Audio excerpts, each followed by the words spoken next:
kita akan melihat dampak dari pupuk organik terhadap tanaman dan bagaimana pengaruhnya terhadap tekstur tanah ya.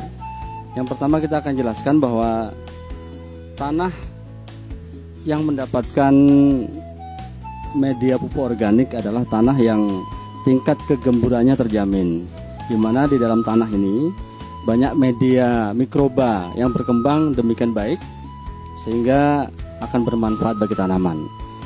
Salah satu yang sederhana kita lihat adalah warna dari tanah yang kena pupuk organik adalah sedikit kehitam-hitaman. Kemudian tanahnya tidak terlalu lengket dan tidak terlalu keras.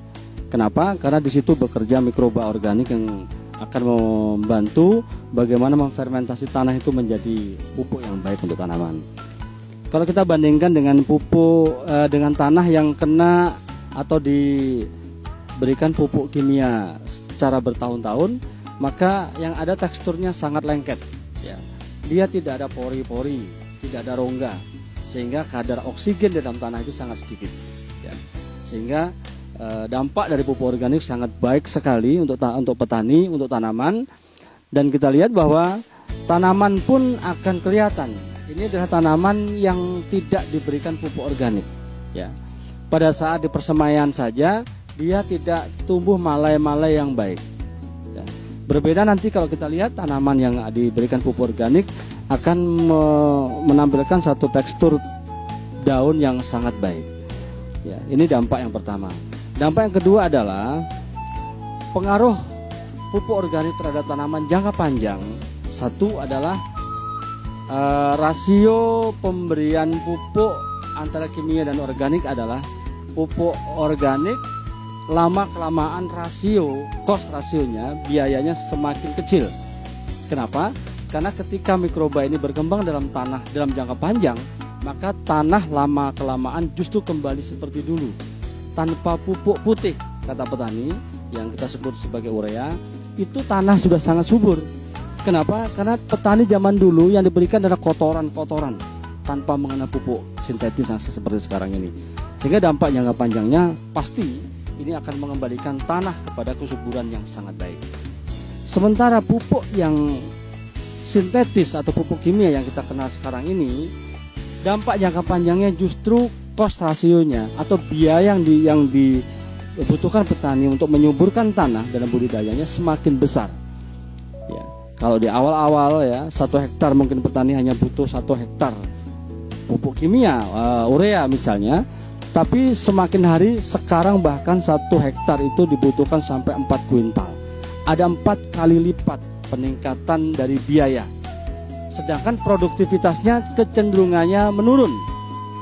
Seiring dengan itu, maka aspek yang ditimbulkan lain dari kimia yang berlebihan adalah terhadap hama. Hama hari ini kita lihat di Oku Timur sangat beraneka ragam, bahkan cenderung tidak bisa dibasmi dengan zat aktif apapun. Itu akibat apa? Akibat kerentanan tanah yang sudah tidak mampu memberikan ketahanan kepada tanaman itu sendiri.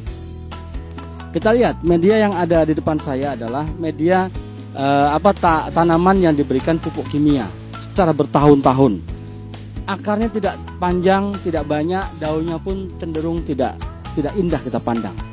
Berbeda ketika kita lihat tanaman yang diberikan pupuk organik, tanamannya cenderung untuk subur, daunnya daun benderanya lebar-lebar. Warna tanaman pun dia tidak kuning seperti ini, tapi seperti dia hijau muda. Hijau, tidak terlalu hitam, tetapi juga tidak kuning. Ini kecenderungannya untuk tidak baik.